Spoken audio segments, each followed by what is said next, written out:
Well, we are talking about banning and banishment in light of the 35th anniversary of the October 19th, 1977 banning and banishment. Black Wednesday is what it's called. And how is it that it affects you as a young person today? Does it, in fact, affect you as a young person today? Or is it an issue of the past, completely forgotten, and now we need to move on? Give me your thoughts about that. Give me a ring, 011 772 0992. We're going to take a quick break. When we come back, more with our panelists. Stay with us.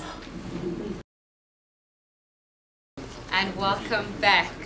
This evening, you are joining us for the second Frank Talk Radio Dialogue. You are broadcasting live from the YFM studios, continuing with our panelists. If you just joined us, the topic for this evening is banning and banishment. We have just spoken before the break. We're talking to Mr. Kenny Rachidi, speaking to us about contemporary banishment. And of course, Dr. Salim, this is where I actually extend the conversation to you as well. When we're looking at banishment in the contemporary term, sometimes we so frivolously use the terms. We say, this is a form of banning and banishment, and this constitutes as Black Tuesday, and this is under Black Wednesday, etc. And in fact, before we even, during the break, we were just speaking about how we actually as a nation need to be careful in how we sort of use these terms so frivolously, because we do not understand the impact of it and to the extent that lives were affected by this entire situation. Can you kindly elaborate for us on that?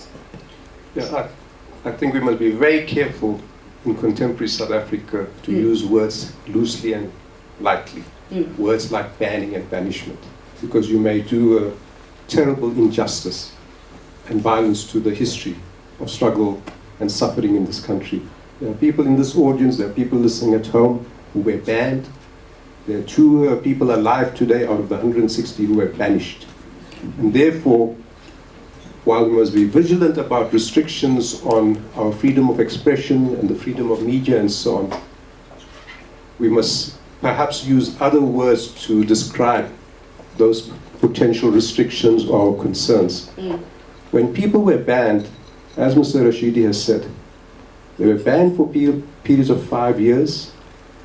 They were, in some cases, restricted to their homes between 6 p.m. and 6 a.m. They were restricted to their homes between 6 p.m. on Friday till 6 a.m. on Monday. They were required to report regularly to the police station. They could not have more than 1 or 2 people present at any point in time. That was banning. When people were banished, they were taken away from their homes and they were sent 1,500 kilometers away for an unlimited period. Some of them didn't come back. They lived under the harshest conditions possible. As I argue in the book, I would have preferred to be on Robben Island than to be banished. Because at least on Robben Island, you may have been fed, and you may have had health care, and you were amongst many comrades. Banished people led a terrible existence. So, in order not to do an injustice to those people and the suffering they went through, I think we must be very careful to use too lightly and loosely words like banning and banishment today, because of the dangers of not recognizing the hardships and the injustices of the past. I would prefer we use other terms. But do you feel, and in fact I'm going to pose this to our audience who is here, do feel free to engage with us throughout, in fact, this entire conversation. Quite, as you would say, that we use this term banning and banishment where we do not understand the extent and the effects of it. But I believe that here we are sitting in a room with young people who may not, in fact, Dr. Salim, understand the extent and may even use the term quite frivolously. If you remember, when the case came out as of last November about an investigative journalist, in fact, Mzilikazi wa Africa, and his case came out. He was arrested in August 2010 on alleged charges of fraud and defeating the ends of justice.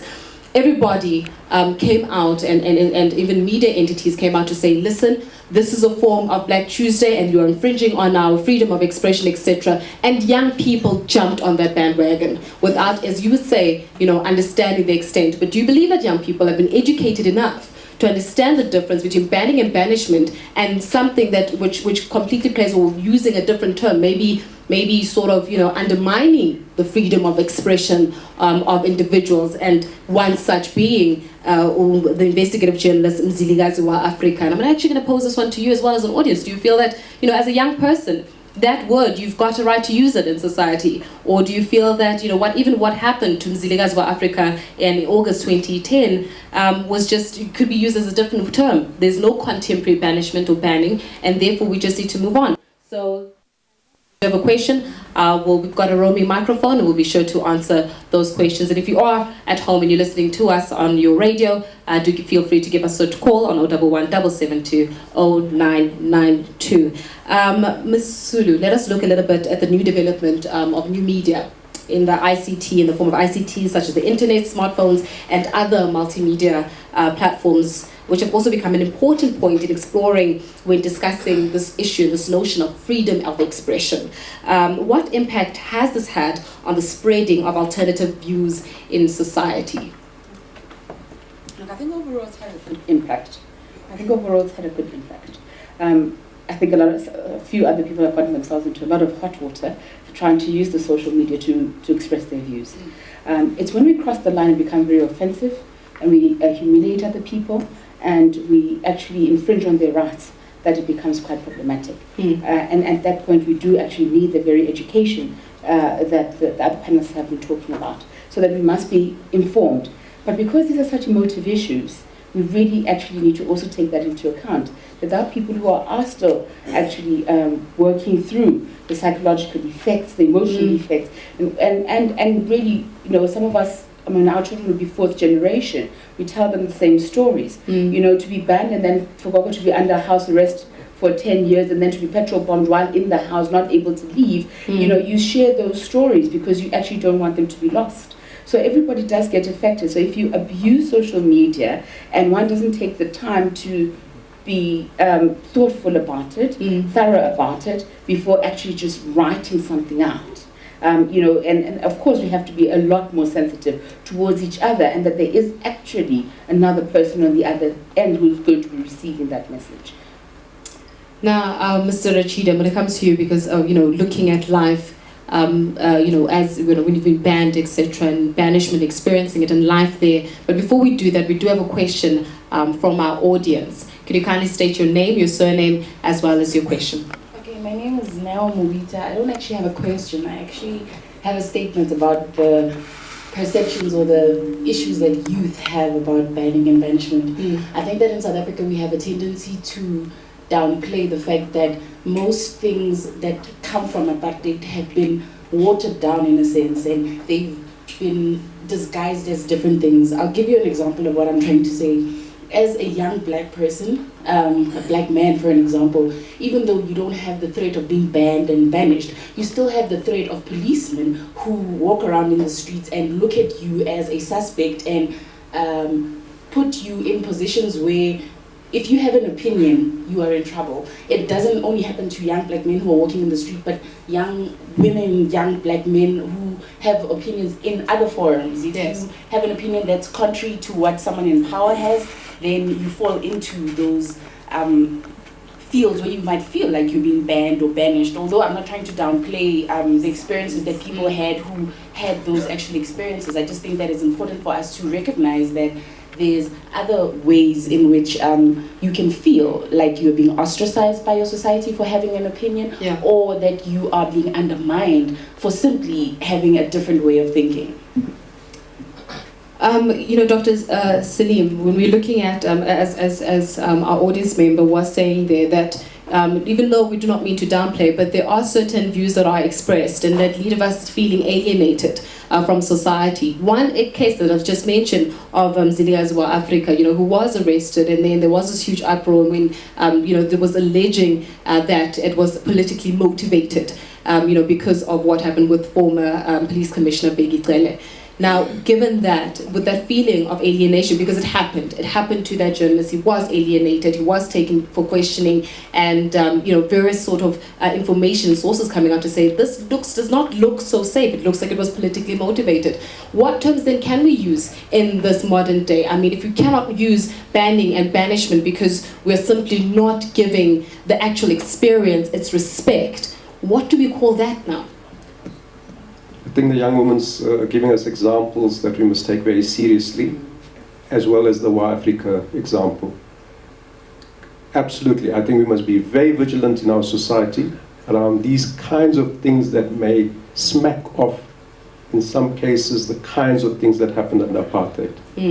And that's not being dramatic. And at the same time, let's take the War Africa case. I think we must criticize any unwarranted questioning and restriction of people for political reasons. But at the same time, remember, detention was a very different kind of thing to what War Africa went under. There are people sitting here, and there are people sitting here who went through detention. I was detained for 3 times under the Terrorism Act, the emergency regulations. There are other colleagues sitting in this audience who were also detained. Some of our human rights were violated during those detentions. Some people never came out of detentions, like Neil Agate, Luxmat Ungundle, and so on. So again, I think in order not to do injustice and a violation to the people and the sufferings that they went through things like detention, banning, and so on, I think without denying that we perhaps have to imaginatively find terms now that may give us a sense of what may be happening today and how there may be forms of banishment or banning or restriction. Perhaps we have to innovate those terms to bring home the problems. I have no doubt that democracy still has to be consolidated in this country and deepened in this country. And I have no doubt that what happened in the past could happen again, which is extremely, and that's why it's extremely important for us to be vigilant.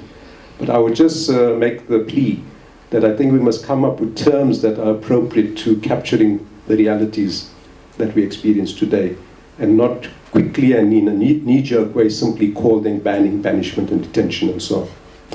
We have another question in the audience or a comment. Kindly state your name, your surname, as well as your question. Straight to the point. Unfortunately, we are running out of time. Hello, my name is Jenny Stwebu, and just in line with what the other lady was saying and what Dr. Salim was saying, would it not be accurate to say that the banishment in 2012 would be for young people, that we have a very staunch shortage of information, that the banishment is not in terms of information rather than where you're allowed to go, because we have a surplus of information, we have freedom that abounds, and we basically just don't know what the right things to do are and where we can go and who is doing wrong. In terms of, for example, government, they're just going wild with things that we should be seeing as our inheritance, but we don't know much better. Mr. Rachidi, would you like to answer that question? In a way, yes. I sort of want to move from the basis of what Mr. Could you kindly use the microphone, please? I'm with you now. I want to move from the basis of what my colleague is actually saying, that during that time, there was actually a law which was saying you could be banned and this will happen to you, 1, 2, 3, 4, that mentioning all those things that are going to restrict you. But I think today we don't really have that kind of a thing. You may do something that maybe the authorities don't feel that they are happy with, and maybe then they immediately try to look for something to make sure that they try to punish you. But I think it is very much different from what we experience. That's actually the way I feel in terms of this approach. I've got another question from the gentleman with the grey blazer in the front. Can we kindly hand over the mic to him? Right there in the front with the black tie. Thank you. Yes, your name is... My name is Bongane Mkiza from the Freedom Park, the hub of freedom,